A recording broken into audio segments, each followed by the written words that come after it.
Coucou tout le monde, c'est Florence, bienvenue dans la partie numéro 5 des FAQ sur le tarot, les oracles, le petit, le normand et voilà tout cet univers en général. Donc normalement c'est la dernière vidéo que je fais de FAQ, en tout cas pour l'instant.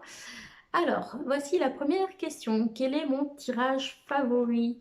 Alors celui que j'ai le plus utilisé lorsque j'ai besoin de répondre à des questions, c'est un tirage en croix à 5 cartes qui me permet un petit peu de mettre au clair la situation.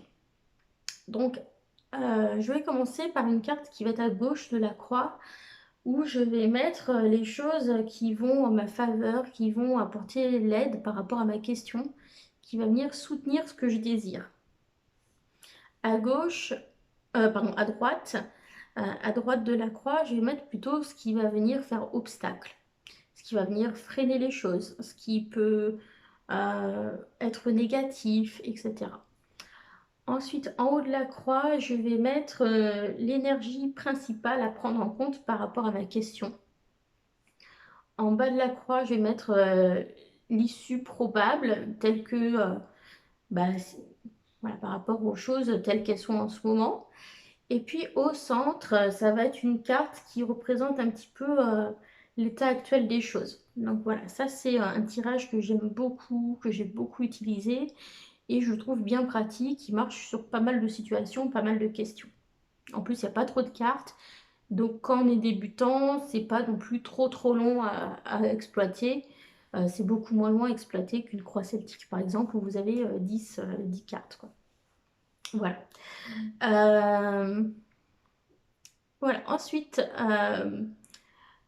bah, j'ai d'autres tirages que j'aime beaucoup, hein. Il y en a un que j'aime bien, c'est mes énergies personnelles, les énergies qui m'entourent, extérieures, les influences extérieures, et un conseil. Voilà, petit tirage en 3 cartes que j'aime bien. Euh, J'aime bien aussi faire un tirage du genre, oui, quand je veux acheter des trucs et je sais pas, j'hésite entre plusieurs choses. Euh, Dans ce cas-là, je demande bah, qu'est-ce que cet achat a à m'apporter. Donc, je vais voir déjà si ça va m'apporter des bonnes choses ou des choses négatives. Et puis ensuite, est-ce que c'est bénéfique pour moi de l'acheter maintenant? Et je vois ce que ça me répond. Donc ça, c'est un petit tirage que j'aime bien. Euh, Au niveau des jeux, quand je reçois un jeu, j'aime bien faire un jeu pour questionner mon jeu, faire connaissance. Donc je prends une première carte qui représente l'énergie du jeu. Ensuite, une deuxième où je demande au jeu qu'est-ce qu'il perçoit de moi. Une troisième pour demander qu'est-ce qu'il a à m'apporter. Une quatrième où je vais demander quels sont les domaines sur lesquels il aime bien travailler. Euh, Ensuite, une carte pour demander bah, qu'est-ce que, voilà, sur quoi il ne sera pas forcément très performant pour travailler avec moi. Et puis une cinquième pour demander bah, quelle sera la nature de notre relation. Donc voilà, ça c'est mon tirage pour interviewer mes jeux nouveaux. Sinon, qu'est-ce que j'aime bien? Il y a un tirage relationnel que j'aime bien parce que enfin, quand on me demande des tirages, c'est souvent des questions de cœur. Donc, un petit peu pour voir où va une relation. Donc, je vais mettre en parallèle en fait les deux personnes dans le couple. Donc, en haut, je vais commencer ce que je pense. Ensuite, en face, je vais mettre ce que l'autre pense, ce que je ressens, ce que l'autre ressent. Ensuite, en bas, je vais mettre le fondement de cette relation, les fondations de cette relation. Ensuite, un peu au-dessus, l'état actuel des choses. Et puis, en haut, vers quoi on se dirige. Voilà. Donc ça, c'est un tirage aussi qui est sympa, que j'ai pas mal fait. Et puis, toujours dans les tirages que je trouve très utiles, très bien pensés, il y a le tirage du reflet de l'ombre et de l'armure qui est proposé dans l'oracle des reflets. Donc, on va avoir une première ligne avec 2 cartes. Donc, la situation actuelle et moi par rapport à cette situation. Ensuite, on va avoir une ligne de 3 cartes en dessous qui va représenter les, les blocages, les obstacles, donc dans le passé, actuellement et dans le futur. Ensuite, on va avoir une ligne en dessous encore où on va avoir 3 cartes. Mes ressources dans le passé, les ressources actuelles et mes ressources dans le futur, donc pour dépasser ces obstacles. Et puis ensuite, en position en dessous, encore 2 cartes. Donc, qu'est-ce que ça va m'apporter de surmonter ces ombres, ces obstacles? Et puis, une dernière carte qui est un petit peu bah, la direction que les choses prennent. Voilà. Donc, ça, c'est un tirage aussi que j'ai pas mal utilisé, que je trouve très sympa. Alors, ensuite, on m'a demandé bah, les tirages les plus parlants selon mon expérience. Bah, du coup, ça rejoint un peu la première question, hein. Ceux-là, je les trouve vraiment très bien. Voilà, c'est des tirages qui sont utiles, qui répondent bien aux questions. Après, évidemment, si vous avez une question particulière sur un certain domaine, c'est bien d'utiliser un tirage qui va vraiment répondre à l'ensemble de la question. Donc, des fois, je vais vraiment faire un tirage personnalisé en fonction de ce que je me demande. Mais pour démarrer, le petit tirage en croix, il m'a dépanné sur pas mal de situations. Il permet de s'adapter quand même à pas mal de questions. Voilà. Et donc, bah, au niveau des tirages que j'ai vus les plus parlants, les plus waouh, c'est exactement ce que j'avais dit. Il y a un tirage que j'avais fait à un ami il y a quelques années maintenant. Il avait une rupture amoureuse et puis donc ça fait quelques moments qu'il était en contact avec une fille, mais il était un peu dans la friend zone. Et du coup, il se posait pas mal de questions. Il commençait un petit peu à aller chercher bah, peut-être ailleurs, à retourner sur des applis de rencontres et tout, parce qu'il voyait que ça avançait pas, même si elle lui plaisait beaucoup. Et il me demandait, mais est-ce que ça va marcher avec elle? Donc je lui avais fait tirer les cartes avec l'oracle G. Et, et donc je lui avais dit que bah, s'il continuait comme il était en train de faire, il allait faire souffrir deux filles, mais il resterait tout seul, et qu'il devait choisir. Et je lui ai dit que celle qui était la bonne pour lui, c'était une fille brune, qui se rencontrerait probablement dans un endroit où vous allez manger ensemble, ou un endroit festif, et que c'était elle la bonne, qui aurait un engagement solide avec elle, et qui se mettrait ensemble à partir de l'été. Et, et donc, bah, finalement, un petit peu plus tard, bah, ça n'a pas marché avec celle qui lui plaisait bien, qui était blonde au départ. Et il a effectivement rencontré une fille brune. Ils se sont rencontrés la première fois en allant manger ensemble. Enfin, ils se sont donné rendez-vous, ils ont été manger ensemble. Euh, et ils se sont installés ensemble. Ils ont vraiment sorti ensemble. Ils se sont mis ensemble vraiment le 18 juin. Le début de l'été, c'est le 21 juin. Donc franchement, j'étais pas tombée loin. Et bah, je leur avais dit que ce serait du solide. Et effectivement, c'est du solide. Ils sont fiancés. Donc maintenant, on n'attend plus que le mariage. Voilà. Donc ça, c'est un des plus beaux tirages que j'ai fait. Autre tirage qui avait vraiment marqué la personne à qui je l'avais fait, c'était un copain qui montait son entreprise. Et j'avais fait un tirage avec l'oracle des reflets, justement le tirage de l'ombre du reflet de l'armure, parce qu'il se demandait si ça allait le faire, son projet, etc., s'il était à la hauteur, etc. Bon, je lui ai dit des choses qui se sont avérées être vraies. Donc pour le coup, c'était moins cool parce que bon, bah, c'était pas super positif, hein. Je lui ai annoncé qu'il aurait quand même beaucoup de difficultés. Je lui ai aussi fait un tirage avec l'oracle des chakras où il s'est parfaitement vu dedans. Voilà. Deux oracles aussi avec lesquels j'ai fait beaucoup de tirages qui se sont avérés être vrais pour les personnes. C'est ces deux jeux de Isabelle Serre, donc l'oracle chakra du cœur et mission de vie. Donc celui-ci c'est pour les tirages sentimentaux, celui-ci c'est pour les tirages professionnels.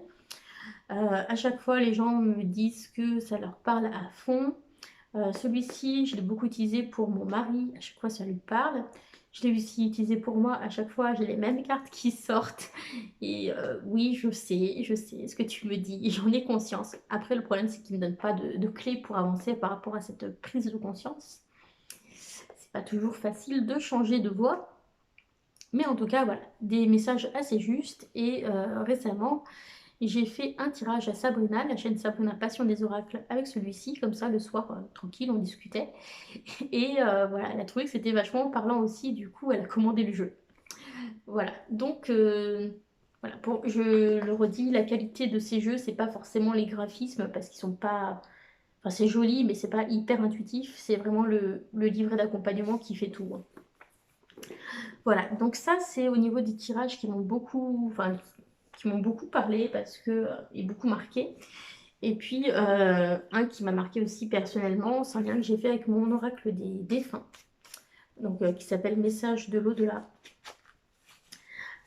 Donc ça, c'est le dernier jeu que j'ai créé, hein. Je l'ai créé à fin décembre, après, parce que j'ai eu deux décès à la fin de l'année, on va dire entre la Toussaint et la fin de l'année. Et, et là, il y a quelques jours, j'ai eu un message qui m'a beaucoup touchée par rapport à ce bébé que j'ai perdu en fausse couche. Donc voilà, ça m'a beaucoup touchée, là aussi. Donc voilà pour les tirages les plus parlants. Alors, je continue. La prochaine question, c'est une question pour le tarot. On me demande sur les jeux type pipe deck, faut-il mélanger les mineurs et les majeurs? Donc personnellement, je n'ai pas de pipe deck de tarot de Marseille parce que je n'accroche pas avec l'esthétique du tarot de Marseille. Donc, je n'ai que des jeux type Rider-Waite. Donc forcément, dans les Rider-Waite, on mélange tout puisque les scènes sont illustrées.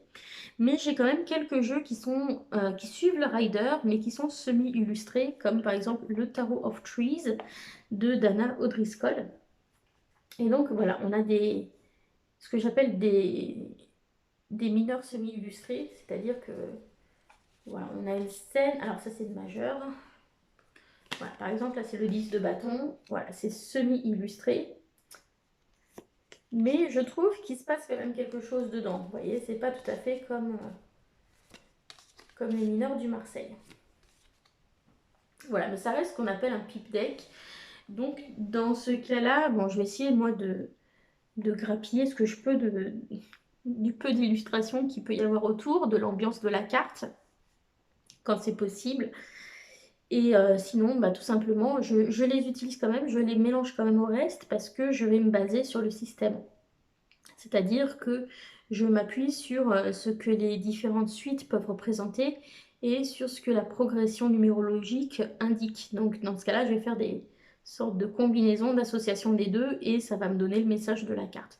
Donc oui, je trouve que c'est quand même bien de les utiliser, de les mélanger et puis rien ne vous empêche d'avoir vos associations en tête comme avec le Rider-Waite et de l'appliquer à un petit deck. Voilà. Après, c'est plus facile de commencer avec un jeu entièrement illustré qu'avec un pipe deck, ça c'est sûr. Voilà. Je continue avec quel jeu j'ai le plus appris. Alors, donc j'ai beaucoup appris avec l'Oracle G. Puisque c'est le tout premier jeu que j'ai eu. Pendant un moment, j'avais que ce jeu-là. Donc j'ai fait beaucoup de tirages avec, je tirais les cartes quotidiennement avec, je me suis beaucoup entraînée. Et donc voilà, c'est le tout premier jeu que j'ai, donc forcément il fait partie de mon apprentissage. Autre jeu avec lequel j'ai beaucoup appris, c'est celui-ci, c'est le Piatnik Lenormand. C'est avec celui-ci que j'ai appris le système Lenormand. Pendant un certain temps, j'ai eu que celui-ci comme Lenormand.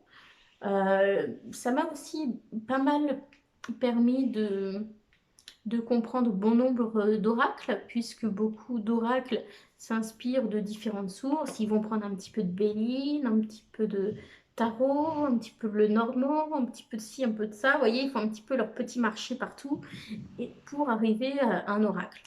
Et du coup, le fait d'avoir des symboles comme ça dans le normand, on les retrouve souvent dans pas mal d'oracles et ça m'a permis de rentrer plus facilement dans les nouveaux oracles que j'achetais par la suite. Donc le normand, ouais, c'est vraiment un indispensable, je trouve. Ça permet d'ouvrir son horizon et de comprendre pas mal de pourquoi on retrouve souvent un peu les mêmes cartes dans les différents jeux. Donc voilà, ça c'est un bon jeu d'apprentissage. Et puis, en termes de Lenormand à proprement parler, le Piatnik, il est bien parce que les cartes sont pas trop chargées, donc on sait tout de suite quel est le symbole dont on parle. Ça évite vraiment les confusions. Et puis, on a aussi les inserts de cartes de cours qui sont visibles. Donc, je ne me sers pas des cartes cartomantiques euh, de 1 jusqu'à 10, mais par contre, je peux me servir des personnages, voilà, qui sont représentés. Donc du coup, j'y fais plus attention lorsque l'insert est un petit peu grand et qu'on voit le personnage que lorsque c'est juste marqué en tout petit. Voilà. Donc ça, c'est un bon jeu d'apprentissage, je trouve, qui coûte pas cher. Donc comme ça, voilà, vous testez. Si ça vous plaît, bah voilà. Si ça vous plaît pas, vous n'avez pas perdu grand-chose. Autre jeu d'apprentissage pour moi qui a été pas mal au niveau du tarot. Alors j'avais déjà plusieurs tarots à l'époque, hein, mais vraiment celui-ci m'a permis de mieux comprendre certaines cartes grâce à son livret et grâce à ses illustrations qui sont très parlantes. C'est le Everyday Witch Tarot. Donc moi j'ai la version américaine, mais il existe en français. C'est le tarot Histoire de sorcière qui est publié chez Arcana Sacra. Et donc, bah, il est très très bien, le livret est très bien fait, les cartes sont très illustrées, donc on comprend bien ce qui se passe dedans. Et donc celui-ci, il m'a fait bien progresser, il m'a bien permis d'apprendre. Autre tarot qui m'a vraiment ouvert les yeux sur certaines cartes, qui m'a permis d'aller un petit peu plus loin, c'est le Lightseers Tarot. Pareil, il existe aussi en français chez Arcana Sacra. Moi, j'ai toujours la version américaine. Voilà, le livret est très bien fait. Il y a une présentation moderne des cartes, mais qui reste fidèle quand même à l'essence du tarot. Voilà, donc je le trouve très bien pour travailler. En plus, il est très plaisant visuellement. Il plaît à beaucoup de monde. Donc voilà, c'est une très bonne option même pour démarrer, j'ai envie de dire. Et voilà, le livret est vraiment bien foutu. Et je trouve les images assez parlantes en elles-mêmes. Donc voilà, je l'aime beaucoup. Je le conseille aussi vraiment. Voilà. Autre jeu qui m'a vraiment permis de travailler, d'apprendre, c'est un jeu dont je vous ai déjà parlé plus tôt. C'est celui-ci, c'est La sagesse de l'oracle de Colette Baron-Reid. Donc moi je l'ai en version américaine, mais il existe en version française. Et donc il m'a appris, grâce à son livret en fait, à regarder une carte et l'envisager sous différents contextes. Parce que dans le livret, chaque carte est présentée sous différents aspects.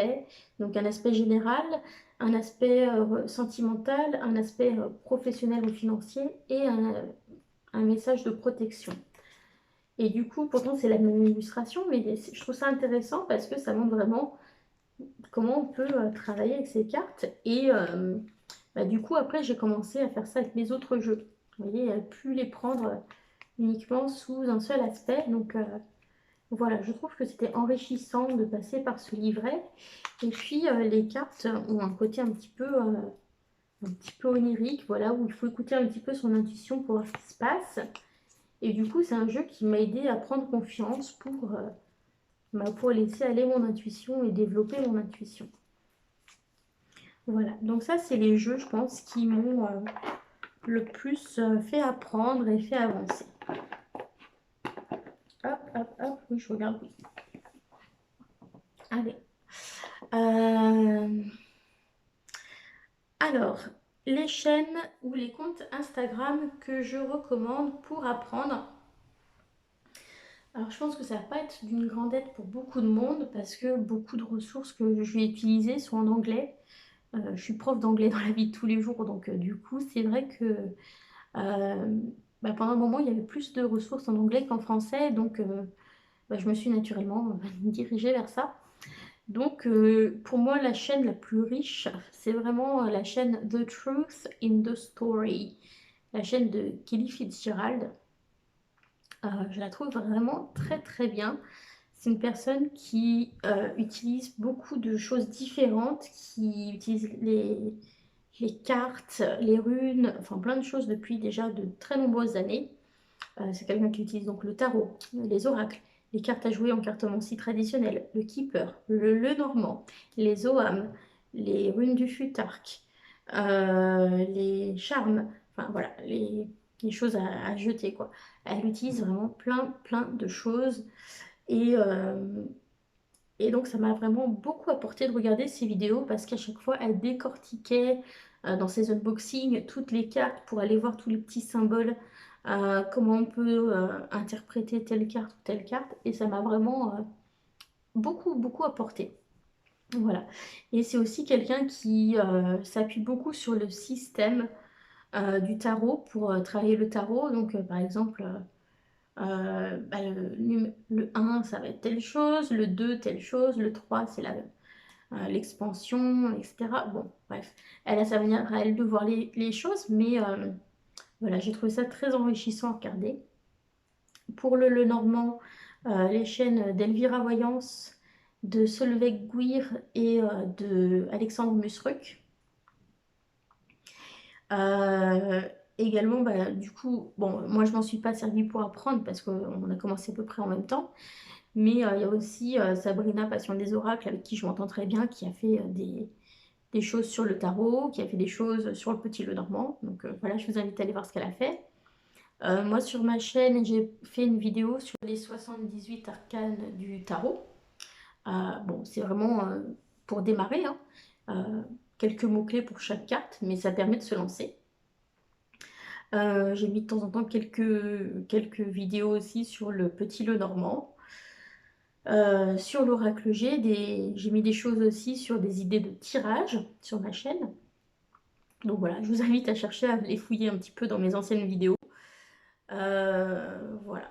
Concernant l'oracle G, bon, il y a du à prendre, du à laisser, euh, parce que voilà, j'ai ma propre vision de l'oracle G, que j'ai enrichi des autres oracles que j'utilise, des autres systèmes que j'utilise. Donc des fois, bah, j'ai des commentaires de gens qui me disent: «Ah, mais c'est pas du tout ça, c'est pas du tout ce qui est dit dans le livre de l'oracle G, c'est pas comme ça qu'il faut interpréter.»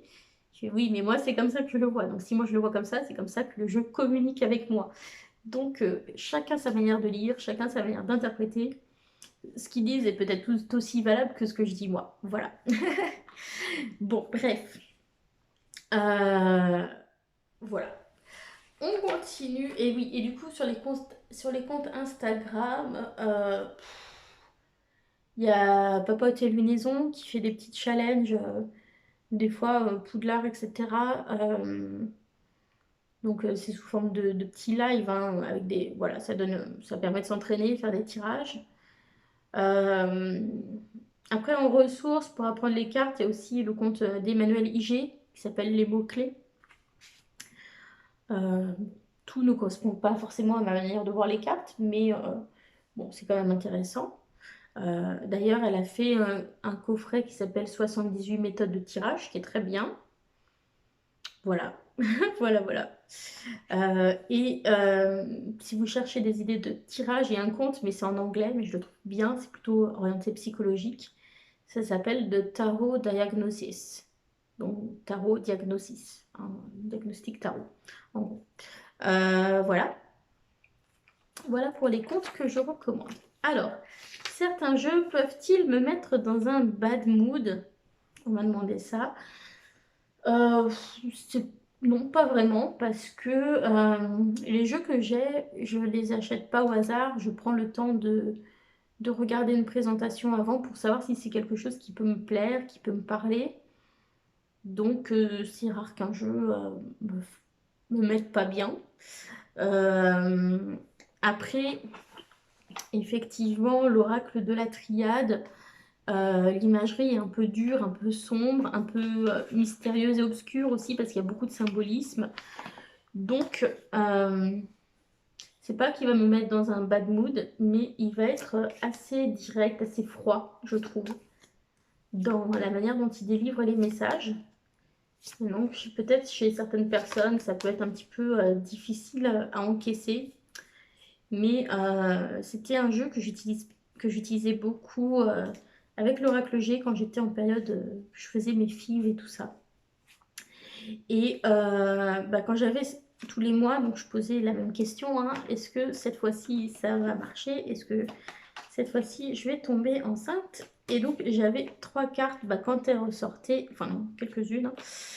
J'avais souvent un peu les mêmes cartes qui ressortaient, puisque de toute façon ça n'a jamais fonctionné. Mais du coup, oui, c'est vrai que je l'associe plutôt à des choses un peu difficiles, ouais. Pas forcément à des énergies très faciles.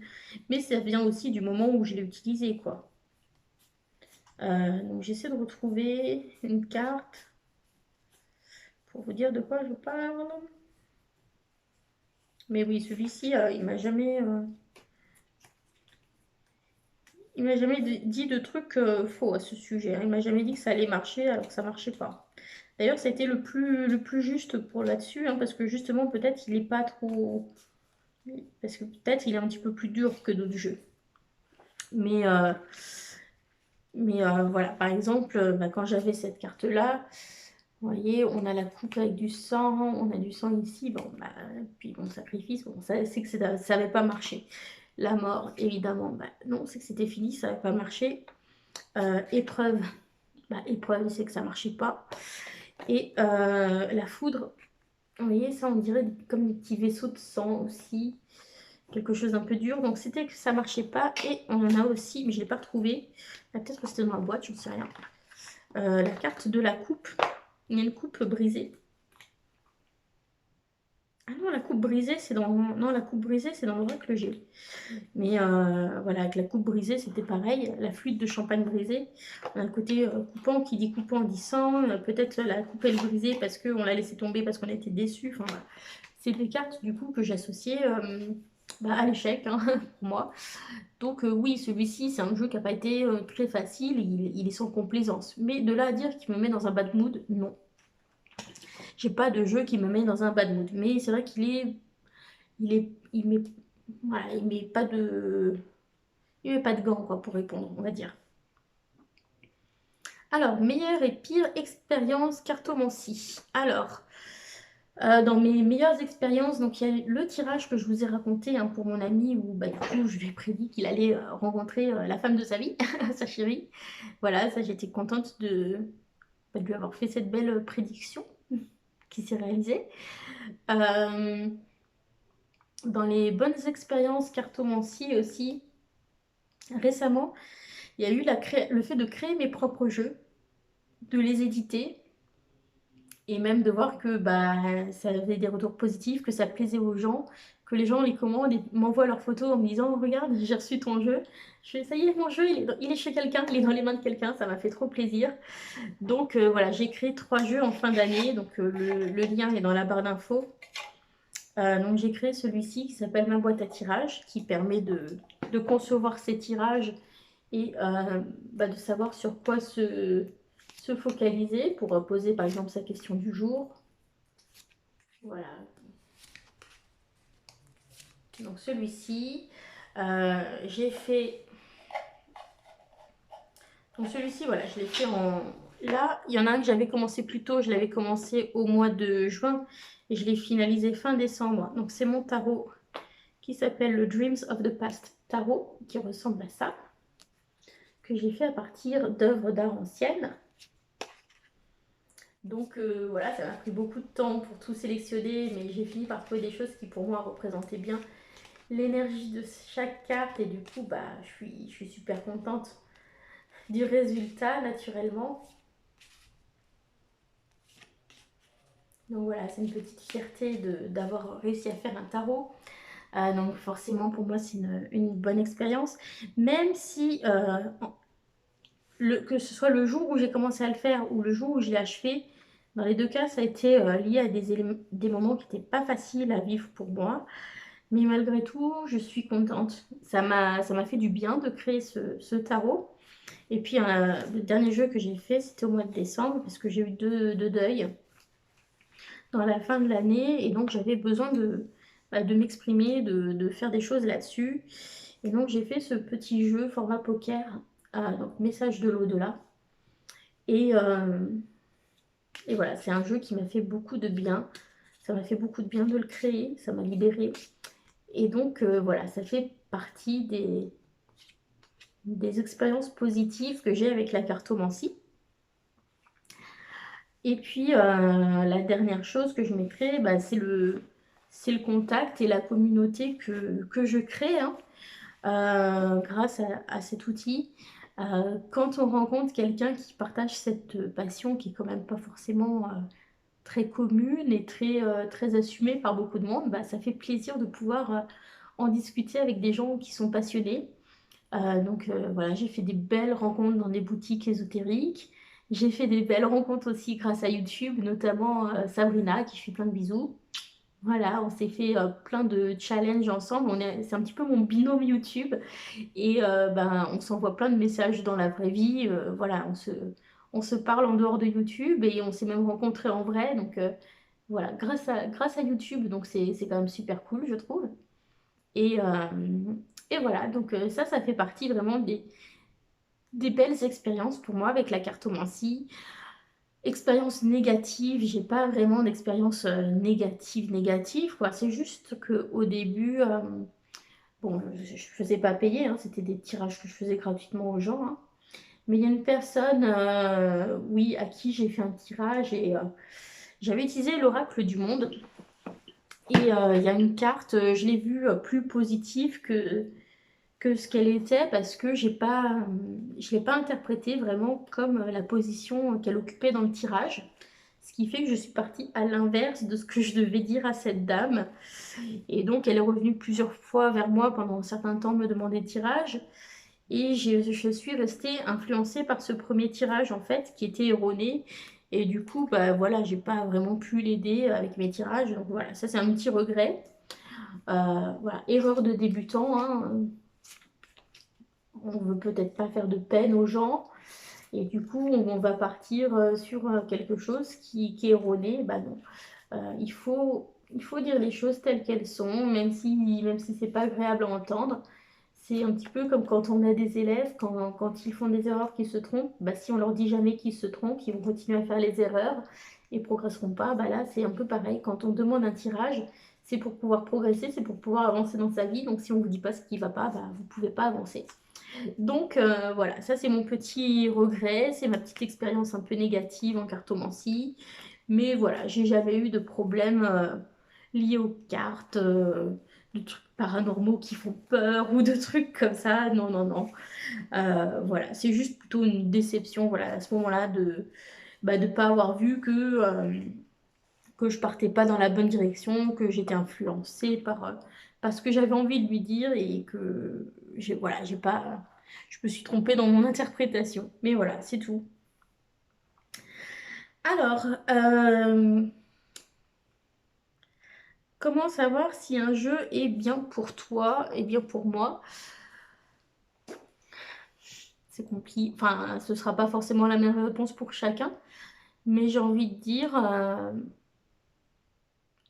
bah déjà vous renseigner sur qu'est-ce que vous avez envie de faire avec ce jeu, est-ce que vous avez envie que ce soit divinatoire, est-ce que vous voulez que ce soit de la guidance, est-ce que vous voulez que ce soit du développement personnel.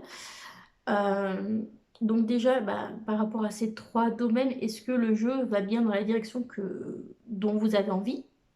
Ça, c'est la première chose. Et puis, est-ce que les graphismes vous parlent? Est-ce que les mots-clés vous parlent? Est-ce que le jeu est bien équilibré entre positif et négatif? Parce qu'un jeu qui sera tout positif, bah, ne pourra pas vous alerter des choses qui vont pas. Et notre vie, c'est pas quelque chose qui est positif tout le temps. Nos émotions, elles sont pas positives tout le temps, hein. Au cours de la journée, ça peut monter, descendre. Au cours de la vie, ça peut monter, descendre aussi. Donc, moi, je mets en garde contre les jeux qui sont trop positifs. C'est pas forcément bien non plus. C'est important qu'il y ait un bon équilibre. Donc voilà, ça c'est des critères pour savoir si un jeu est bien pour vous. Et puis, bah, tout simplement, oui, trouver quelque chose qui répond à vos besoins, quelque chose qui vous donne envie de l'utiliser, c'est important quand même. Et puis après, bah, essayez, essayez. Après, il y a plein de présentations de jeux hein, sur YouTube, donc ça permet quand même de se faire une petite idée. Et puis, bah, vraiment, si après le jeu ne marche pas avec vous, vous pouvez toujours le revendre, hein. Moi, récemment, j'ai revendu 8 ou 9 jeux sur Vinted qui, voilà, que je trouvais jolis mais qui me parlaient pas. Bah voilà, ça arrive, bon. Mais c'est pas grave, hein, c'est pas grave. Oui, on peut acheter un jeu d'occasion, ça pose pas de problème. Voilà, c'est même bon pour la planète. Dernière question. Quel jeu, quand on est en période de déprime ou de dépression, honnêtement, ça dépend de quoi vous avez besoin. Est-ce que vous avez besoin de douceur à ce moment-là? Ou est-ce que vous avez besoin qu'on vous aide à vous reprendre en main? C'est pas facile, hein. C'est pas facile. Donc, qu'est-ce que j'en ai fait de ces jeux-là d'ailleurs? J'en avais sorti. Je les ai mis où? Non? Je croyais les avoir là. Ah, mais oui, ils sont là. Donc, bah, si vous avez plutôt besoin de jeux qui vous apportent du soutien, du réconfort, je vais vous conseiller plutôt des jeux un peu orientés self-care pour prendre soin de soi. Donc, il y en a un qui est auto-publié, que je trouve très sympa, qui fait bien l'affaire. C'est le jeu Prenez soin de vous de Tia Crea. Simplement, vous avez un petit message dessus. Voilà, accueillez vos émotions. Voyez au-delà des apparences. Dissipez vos doutes. Les miracles existent. Voilà, c'est juste des petits messages comme ça qui sont exprimez-vous, envisagez de nouvelles perspectives. Voilà, c'est pas, il n'y a pas grand-chose dessus, hein, il n'y a pas de livre d'accompagnement, mais je trouve que ça apporte un soutien en douceur et que c'est un jeu facile à utiliser qui fait du bien. Voilà, donc ça peut être une première chose. Si vous avez besoin de vous entourer de douceur, de réconfort. Donc, voilà. Toujours dans l'optique de se réconforter, d'avoir quelque chose qui fait du bien. Le jeu Message Lumière de Mario Duguay, hein, c'est le tout premier jeu avec lequel on m'a tiré une carte. Et si vous avez suivi la première vidéo, bah, c'est parce que j'étais désespérée de ne pas tomber enceinte, que ça me déprimait totalement. Et c'est un jeu qui m'a réconfortée, qui m'a beaucoup touchée lorsque j'ai lu le message de la carte. Voilà, c'est vraiment un jeu qui apporte du baume au cœur. Voilà. Donc ça peut être un bon jeu, Message Lumière de Mario Duguay. Il y en a plusieurs, mais moi c'est vraiment celui-ci que je préfère dans ceux qu'il a fait. Autre jeu qui fait du bien, mais il est en anglais, donc ça dépend si vous lisez l'anglais ou pas, c'est le Pixykins de Paulina Cassidy. Il est plein de petits messages qui redonnent confiance en soi, qui viennent vous booster pour la journée. Voilà, avec des petites créatures comme ça. Donc par exemple ici, inquiétez-vous moins et créez plus. Voilà. Donc je vous montre un petit peu. Par exemple ici, plus vous êtes calme, plus vous pouvez entendre. Sortez de votre coquille et allez explorer la vie. Échappez-vous de l'ordinaire. Voilà, c'est plein de petits conseils comme ça qui sont... voilà, laissez l'amour planter ses dents dans votre cœur. Voilà, je trouve que c'est des petits messages de douceur qui font du bien. Moi, je suis un peu stressée. Les périodes où je me sens un peu stressée, j'ai besoin d'encouragement. J'aime bien sortir ce jeu. Autre jeu que je trouve assez doux, qui apporte des guidances sympas et qui fait pas peur, qui est encourageant, mais qui montre aussi des fois quand il y a des difficultés, c'est l'oracle des haïkus chez Arcana Sacra de Célia Melville et Sylvie Lavoie. Beaucoup plus intéressant que ce que je pensais au départ. Voilà, et puis l'imagerie est très douce.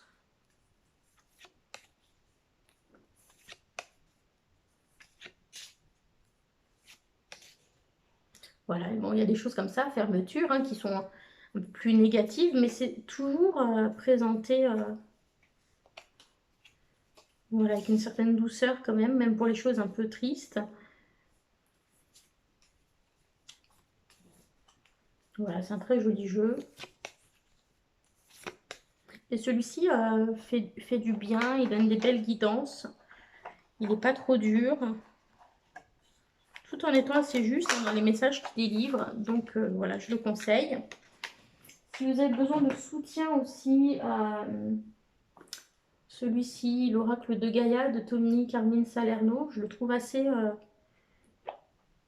bien. Il apporte du soutien. Il y a quand même quelques cartes négatives dedans, mais on vous aide à... Voilà, il y a un petit message de guérison, des petites affirmations à utiliser avec. Il y a des choses comme le deuil, par exemple, douleur, tristesse, fertilité, créativité. Voilà, on a différents thèmes. La paix, dissolution des pensées négatives. Bon, les cartes sont vraiment jolies.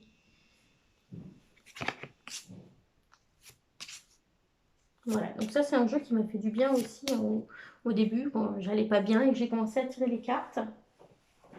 Et puis si vous avez besoin de choses un petit peu pour vous reprendre en main, bon bien sûr vous avez des choses comme le Reclaim Oracle qui va travailler sur les émotions, qui va vous permettre de comprendre vos émotions, de les intégrer, de cheminer avec vos fêlures. Donc ça c'est un très bon jeu pour ça. Donc je vous montre quelques cartes, je l'ai montré précédemment. Mais bon, par contre, il peut être compliqué à se procurer celui-ci. Parce que je crois que la créatrice du jeu ne l'expédie plus vers la France. Si j'ai bien compris ce qui se passait. Depuis qu'il n'est plus sur Etsy. Voilà, mais c'est un super jeu. Il peut être très bien pour travailler justement sur vos émotions. Autre jeu qui peut être bien en période de déprime pour se reprendre en main tout doucement, tout en douceur, petit à petit, c'est de travailler sur les chakras avec l'oracle des chakras de Karen Sangster. Donc, c'est un jeu qui va vraiment travailler sur différents aspects sur le monde dans lequel vous êtes, dans le concret, votre forme physique, vos dépenses, votre maison, votre entourage, etc. Vos désirs, votre confiance en vous, les peines, le pardon, l'expression, la foi, l'intuition. Bref, ça va travailler plein de choses et ça peut être bien. C'est pas orienté religieux, voilà. Mais en tout cas, c'est un jeu qui fait du bien, qui permet de se reprendre en main. Moi, il m'a beaucoup aidé. Voilà. Et puis, si vous aimez les choses un petit peu plus coup de pied au derrière pour vous remotiver et vous remettre les idées en place, les jeux de Lucy Cavendish et Jasmine Beckett-Griffith, c'est là. L'oracle des métamorphes et l'oracle des êtres d'ombre et de lumière. Surtout celui-ci, si vous êtes déprimé, je pense que c'est le plus à même de répondre. Voilà, c'est des oracles de guidance, ces deux-là. Mais ils aident à avancer avec vos ombres et se mettre un petit coup de pied aux fesses pour repartir de l'avant. Donc voilà. En tout cas, j'espère que tout ça vous aura aidé, vous aura plu les amis. C'est la fin de ces vidéos FAQ. Je vous fais des bisous. À bientôt. Bye.